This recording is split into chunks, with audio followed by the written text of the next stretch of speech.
யார் சார் வீட்டுல? யாருமே இல்லையா? கண்டக்டர் ஓ ஓ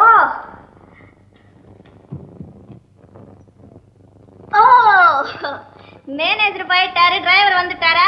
வாங்க வாங்க. இங்க ஏன் வந்தீங்க? இது எப்ப? அமுதா, ஆண்கள் கிட்ட பெண்கள் கொஞ்சம் அடக்க ஒடுக்கத்தோட பேசி பழகிக்கணும். அப்படியா? அந்த மேனேஜர் ராம போய் இங்கே வந்தான். அவர் இருக்கட்டா, நீங்க எங்க வந்தீங்க? இங்க பாரு, இந்த பாரு, அந்த பய விஷயத்துல நீ எப்பவுமே ஜாக்கிரதையா நடந்துக்கணும். அவ்வளவுதான் நான் உனக்கு சொல்ல முடியும்.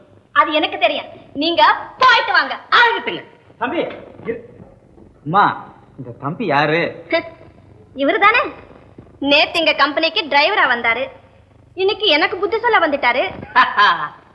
இந்த மாதிரி புத்திசாலித்தனமா பேசுறவங்க எல்லாம் என்னைக்காவது ஒரு நாளைக்கு ஏமாந்து போவாங்க.